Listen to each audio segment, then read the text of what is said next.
자, 요거는 우크라이나 상황입니다. 타타르스탄, 중부아시아의 그 스탄 나라 중에 하나죠. 이게 우크라이나에서 먼데요, 1000km 정도 떨어져 있어요. 그러니까 한반도를 완전히 가로지른 거리 정도, 가로가 아니죠. 세로지른 한반도를 종단하면은 이제 1000km, 한반도를 1000km가 되려면은 아마 신의주에서 부산까지 가면 1000km 정도 되거나 조금 안 될 것 같고, 이제 그 목포에서 어딥니까? 두만강 끝으로 가면은 그거는 좀 더 넘을 것 같고 그렇긴 한데, 어쨌거나 그 정도 거리 해서 고층 건물에 자폭 드론이 날아가서 박았습니다.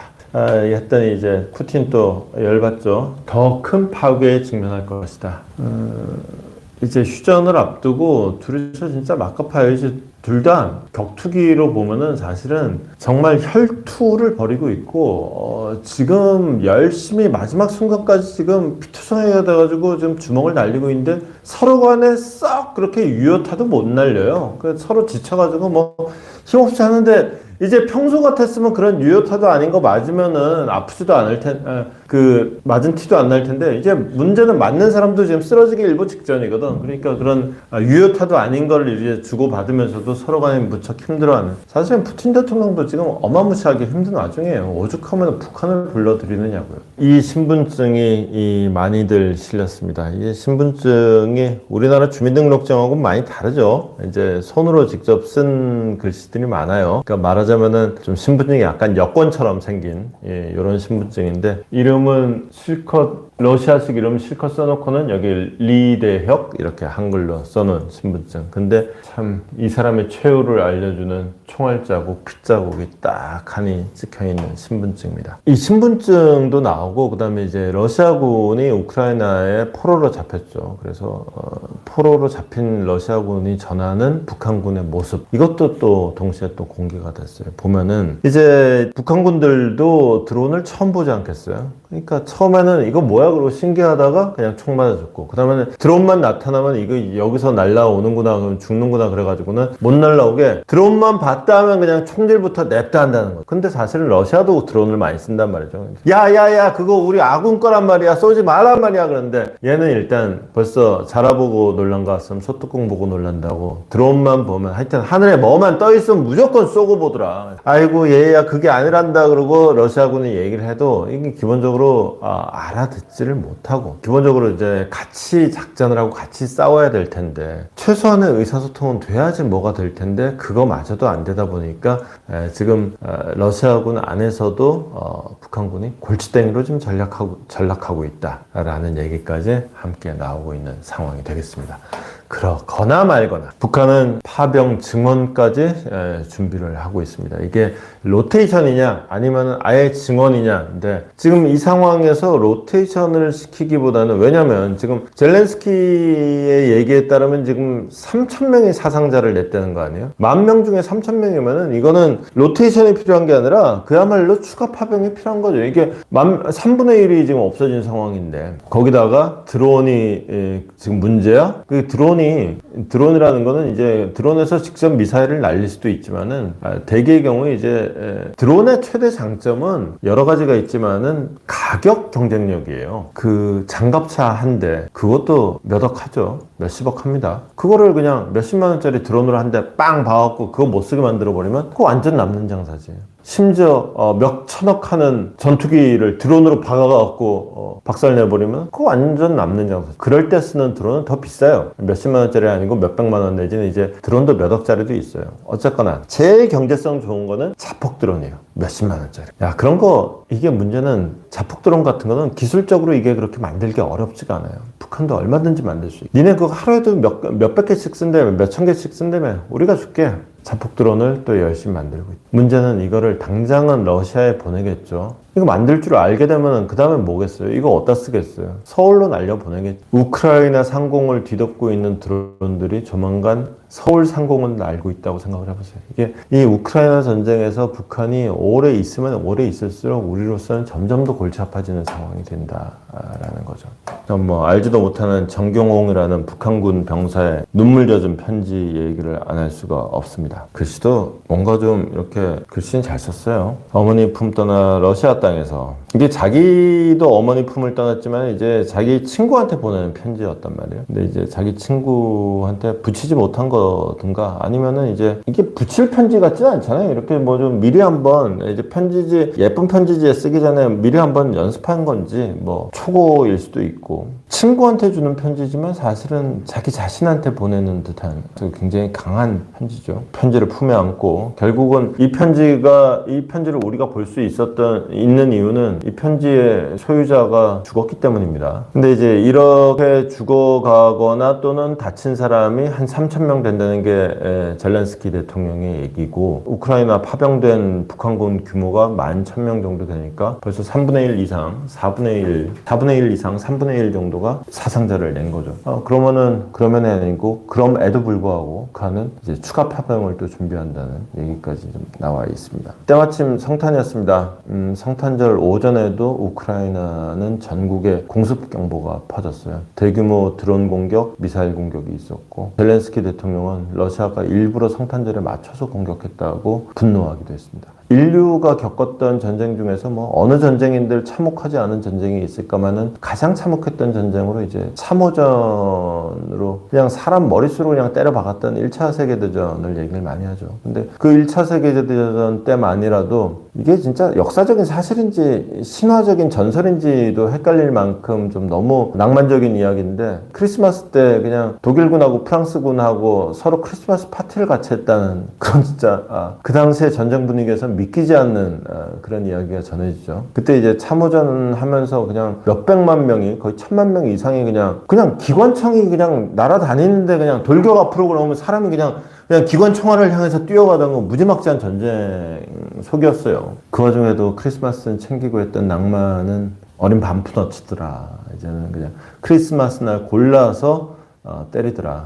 요것들이 지금 성당에 모여있겠네? 성당을 공습해야겠네? 이런 못된 생각이 지배하는 21세기. 그러고 봤더니 진짜 1차 세계대전이 한 100년 전이네요. 100년이 지났는데 인류는 오히려 더 퇴보하는 것 같은 느낌이 드는 건 참 마음이 아픕니다. 끝으로 이 소식 하나 이제 북한 얘기하면서 미국 의회에서 이제 지난번에 그 총선을 했죠. 대통령 뽑을 때 미국은 국회의원도 같이 뽑았습니다. 그래서 국회 몇 명이 바뀌면서 미국 상원의 상임위원장들을 임명하고 있는데 상임위에서 지금 군사위원회, 그 다음에 외교위원회. 우리 같은 경우는 이제 외교통상통일위원회 이렇게 돼 있지만은 이쪽 같은 경우에는 그냥 군사위원회가 따로 분리가 돼 있죠.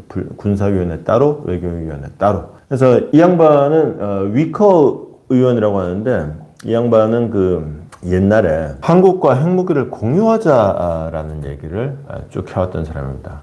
미국은 우리는 그냥 각 당에서 그 상임위에서 경력 없는 사람도 막 상임위원장 시키고 그럽니다. 근데 미국은 그 상임위에서 활동 제일 오래 한 사람을 상임위원장을 시켜요.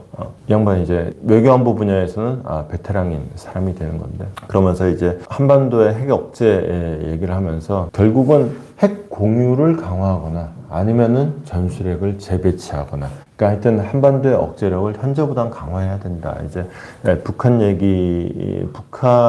이미 핵을 갖고 있는 게 사실상 확정된 사실로 받아들여야 되는 상황에서 우리가 언제까지 그냥 비핵화라는 구호에 묶여가지고 그냥 사실을 외면할 것이냐. 핵이 있는 건 사실 아니냐.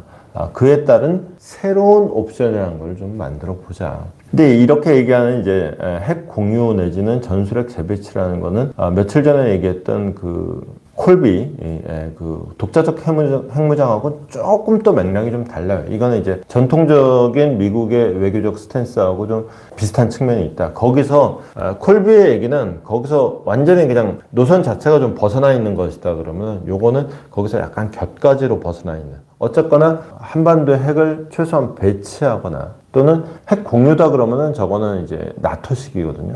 그 정도까지 어쨌거나 그 군사력 순위를 매기면은 한국이 북한보다 압도적으로 높아요.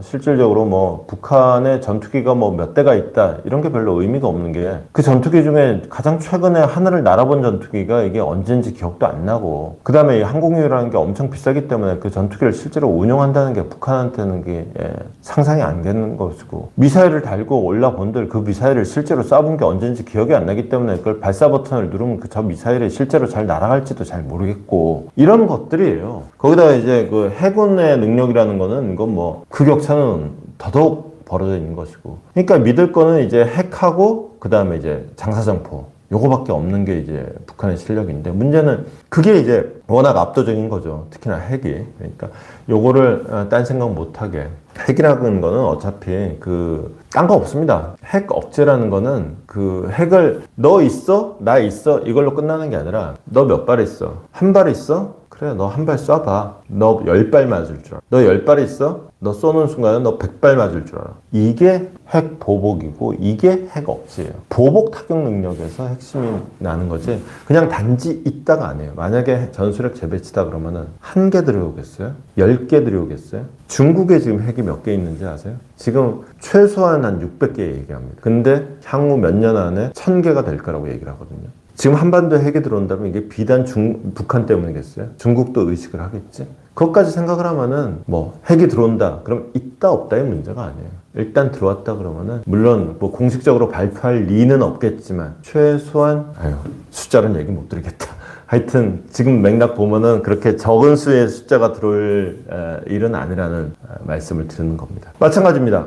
이 양반이 이제 그 외교위원장으로 유력한 리씨 의원인데, 이 양반 같은 경우는 아예 대놓고 이제 전술핵 재배치를 얘기를 하는 거죠. 그래서 그동안은 국내에서도 마찬가지예요. 뭐 독자 핵무장 얘기, 전술핵 재배치 얘기를 하는데, 이제 그런 얘기를 마이크 잡고 공식적으로 하면은 외교안보를 모르는 그런 얘기는 하는 거 아니야. 이게 이제 외교안보를 이른바 좀 안다는 사람들 사이에서 하는 거예요. 그리고 이게 국민들한테 직접적으로 얘기할 때는 그래 으쓱 뭐 내지는 야 우리도 무서울 거 없네, 그런데 사실은 이게 또 정치 외교적으로 갖는 의미는 그냥 단지 군사적으로 갖는 의미하고 또 전혀 다른 의미가 있거든요. 북한이라는 변수만 놓고 볼 게 아니라 중국이라는 변수를 놓고 봤을 때, 지난번에 사드가 들어왔을 때 사드는 심지어 레이더일 뿐이에요. 레이더일 뿐인 사드가 들어왔을 때 중국이 난리쳤던 거 생각해 보세요. 만약에 레이더가 아니라 진짜 핵미사일이 다시 들어온다. 중국이 어떻게 할 것 같아요? 그러니까 이제 이런 얘기는 함부로 입에 올리는 게 아니야가 외교안보를 공부하는 사람들 사이에서는 정설이었는데, 그래서 이걸 함부로 입에 올리면 아이고 무식한 놈 그랬는데, 이 사람도 아는 거예요. 자기도 그런 거 입에 올리면 무식한 놈 소리 듣는 거 알아. 그런데 이 사안을 논의하는 것을 더 이상 금기시해서는 안 된다. 우리의 적들이 지켜보고 있다. 우리는 이거 할 수 있다는 걸 보여주는 게 오히려 이 논의의 진짜 목적, 즉 적들의 오판을 막는 진짜 목적이다. 이게 이 얘기를 함부로 입에 올리면 적들을 자극할 수 있다는 걸 걱정할 때가 아니다. 적들은 이미 우리가 자극을 하거나 말거나 간에 이미 딴 마음을 품고 있다. 그 딴 마음을 품은 걸 행동으로 못하게 하는 게 목적이고, 그러기 위해서는 그런 거 함부로 입에 올리는 거 아니야? 그 시기 지났다. 이거 입에 올리고 제대로 논의를 해보자 라는 게 이번에 미국의 상원 외교위원장이 된 짐 리시 의원의 생각이라는 거. 이쯤 되면은 이제 미국 의회에서 무슨 핵 공유 내지는 전술핵 재배치 얘기가 심심찮게 나올 겁니다. 그때 이제 우리 안에서도 기사가 나오고 그 기사에 상응해서 입 가진 사람들은 한마디씩 떠들겠죠. 그때 이제 우리 내부에서 어떤 얘기가 나올지 저도 참 궁금합니다. 자, 간밤에 나온 소식입니다. 우크라이나 군이 발표한 거예요. 그러니까 이거는 역선전일 가능성도 우리는 배제하면 안 됩니다. 북한군 이야기를 북한군이 발표해도 이것도 역시 선전방송일 가능성이 많기 때문에 그것도 믿으면 안 됩니다. 그래서 전쟁터에서 나온 얘기들은 주변 상황을 잘 꼼꼼하게 봐야 돼요. 어쨌거나 이거는 그냥 주장대로 인정을 합니다. 그냥 우크라이나 군이 전하기를 최전선의 북한군은 이제 보급선마저 끊겨서 수마저 부족하다. 근데 우크라이나 군이 이렇게 얘기하면 나중에 며칠 지나 보면 대충 맞긴 맞더라고요. 보급선만 끊겨 있느냐. 지금 목숨마저도 위태위태한 거 아닙니까? 더군다나 이제 가짜 신분증 들통나고 하는데, 신분증에 자세히 봤더니 이게 무슨 낙선가 봤더니 그게 아니고 드론이 날아있고 지평선이 땅이 있고 드론이 날아있고 한 사람이 있는데, 한 사람이 드론이 여기다가 총을 쏘는 거예요. 그럼 한 사람 미끼가 되는 거예요. 도망가고, 얘 도망가면 드론이 쫓아갈 테니까 얘들이 뒤에서 드론을 쏴서 맞춘다. 이게 이제 북한 병사들이 공유하는 드론 퇴치법이라는 거예요. 안타깝죠. 안타깝습니다. 이게 이제 요즘에 안티 드론이라고 그러죠. 드론 요격 무기들이 많습니다. 뭐 이런저런 전파로도 하고 아니면 아예 대놓고 이제 쏴서 떨어뜨리기도 하고 그다음에 레이저로 아예 떨어뜨리기도 하고 뭐 여러 가지로 많은데 북한이 지금 드론 대응이라는 거는 몸으로 때우는 생사람 미끼를 써서 몸으로 때우는 이건 진짜로 드론 바지라고 밖에 말할 수가 없는 거죠. 총알 바지보다도 더한 드론 바지로 전락한 지금 북한의 현주소를 보는 것 같아요. 지금 러시아가 지금 몇 군데에서 지금 되게 다급한 모습들이 보이고 있는데 한 대목은 아제르바이잔 여객기입니다. 여객기 꼬리 부분에 수십 개 구멍이 있거든요. 여기 좀 보이네요. 여기에 좀 바바바바박 보이거든요. 바바바박 보여요. 이거를 이제 떼어 놓은 게 이 사진인데 이런 식으로 다른 사진 보면 더 잘 보이는 거 있는데 여기도 보면 바바바바바박 근데 구멍이 이제 방공포 치고는 구멍이 좀 작아요. 방공포는 구경이 굉장히 크거든요. 그래서 이렇게까지 구멍이 작지는 않을 텐데 하여튼 뭔가 방공망에 격추된 징후가 있다고. 그러니까 이게 이 구멍을 보고 사람들이 그냥 한 말인데 미국의 당국자 차원에서도 이거는 러시아가 격추한 것 같다라는 얘기까지 나오는 거예요. 그러니까 그래서 한 얘기가 새떼라는 거는 아무래도 좀 설득력이 없는 것 같고 대놓고 격추 당한 거 아니겠냐라는 얘기가 나오는 거죠. 근데 흥미로운 거는 요거는 이제 우크라이나 근처에서 우크라이나 군하고 싸우는 과정에서 있었던 일. 이걸로 한번 볼까요? 아제르바이잔이 여기입니다. 아제르바이잔이 유럽 전체로 보면은 영국, 프랑스 이렇게 지중해 가서 흑해로 가서 아제르바이잔이 여기, 조지아 공화국이 여기고 우크라이나가 여기예요. 여기서 이제 체첸으로 넘어가다가 이제 떨어진 건데, 그러니까 이건 우크라이나 남쪽 얘기예요. 근데 지금 문제는 북쪽에서 또 심상치 않은 일이 벌어지고 있습니다. 북쪽에 이제 러시아 입장에서 보면은 바다로 나가는 길은 쪽에 크림반도입니다. 우크라이나 크림반도로 가는 길을 만들기 위해서 여기 이제 도네츠크랑 돈바스를 이제 점령하고 있는 거죠. 들어와서 흑해까지는 나왔어요. 근데 흑해에서 다시 지중해를 거쳐서 대서양으로 나가려고 하면은 여기 보스포러스 이스탄불을 통과를 해요. 근데 지금 여기를 딱 막아놨거든. 그러니까 흑해까지 나와봤자 소용이 없어요. 여기는 이제 막힌 길이야. 이 흑해에 나간다는 거는 의미가 없어요. 그러면 어디냐? 바다로 나가는 길은 북쪽으로, 북해 쪽밖에 없어. 북해 쪽 길을 이제 나가려고 봤더니 어제 이제 여기 아이슬란드 있고 어제 우리가 봤던 그린란드가 저쪽에 있습니다. 근데 여기 이제 노르웨이 있고 스웨덴 있고 핀란드는 1950년대에 50년대 맞나? 러시아하고 전쟁 빡세게 했던 나라예요. 그리고 스웨덴은 이제 노벨 평화상 그리고 아주 오랫동안 이제 중립국으로 남아있어요. 근데 얘네 둘이 언제야? 별로 오래 안 됐어요. 나토에 가입을 한 거예요. 이 사람들이 여기 발트해를 딱 장악하고 있단 말이죠. 여기 에스토니아, 라트비아, 리투아니아 3국은 발트 3국은 원래 소련 소속이었지만은 소련에서 독립해 나가면서 지금 여기도 나토예요. 그러다 보니까 여긴 당연히 독일, 폴란드, 독일 말 그대로 이거는 나토의 바다가 돼 있네. 러시아 입장에서는 일로 나가려고 그러면은 나가면서 여기도 적국, 저기도 적국, 몇 걸음 더 나가면 또 여기도 적국, 또 여기도 적국. 굉장히 불안한 상태가 된 거죠. 그래 바로 이런 발트에서 러시아가 무슨 일을 벌였느냐. 핀란드 해저 케이블을 손상을 시켰다. 그러니까 이게 뭐냐면 여기에 이제 사보타주라는 표현. 사보타주라는 게 이제 보통 노동운동에서 사보타주 하면은 의도적인 폐업을 얘기하는데 군사적으로나 외교적으로 사보타주를 얘기하면은 파괴 공작을 얘기합니다. 그러니까 지난번에 이 안에서 무슨 송유관 터뜨리고 이런 것도 파괴 공작이고 그다음에 크림대교 우크라이나 전쟁 과정에서 크림대교에서 폭발 사고가 일어나게 됐죠. 그걸 미사일로 빵 때리는 거는 군사작전이에요. 근데 의문의 폭발 사고 이런 식으로 포장되는 건 이런 걸 이제 사보타지라고 합니다. 그러니까 사실은 군사작전인데 군사작전이 아닌 것 같아요. 그리고 사실은 내가 때렸는데 때리고는 냉큼 나 아닌 척하는 거 이런 거죠. 이런 식으로 해가지고 상대방의 의지를 꺾어놓는 거예요. 그래서 다 아는 거지. 예컨대 이제 여기 찍고는 이렇게 돌아봤을 때 이쪽에서 또 이런 거 있죠. 장난치는 거. 그런 거 할 때 결국은 이제 당하는 사람 입장에서 결국 하게 되는 말은 뭐냐면 나 좀 괴롭히지 마. 러시아가 되는 거죠. 그때 그러면 안 괴롭힐 때니까 너도 까불지 마. 가 사보타지의 목적이 되는 거죠. 그 대표적인 게 이제 헤이저 케이블 전상 같은 일이 벌어지는 겁니다. 근데 물론 여기에 이제 그림자 함대라는 게 나와요. 이거를 본인 손으로 하면은 이거는 국제 분쟁의 문제가 되고 책임을 져야 되는 문제가 되다 보니까 여기 중국 유조선이 한 대 띡 떠 있었는데 이 통신 케이블 끊어지던 즈음에서 얘가 막 가다가 갑자기 그때 그 즈음에 갑자기 속도를 확 줄여가지고 거의 멈춰 서 있다가 끊고 나서는 다시 가더라. 요거 요놈이겠구나. 근데 이제 얘는 러시아 배는 아니네? 중국 배는 한 패지? 이렇게 된 거죠. 실제로 그런 때는 이런 식으로 많이 씁니다. 그럼 중국 배니까 중국이 시켰냐? 그건 또 꼭 그런 건 아니에요. 중국도 관련돼 있을 가능성이 매우 높긴 하지만은 꼭 그런 건 또 아닌지라. 어쨌거나 러시아의 입장에서는 그냥 가만히 있으면은 여기를 진짜 적국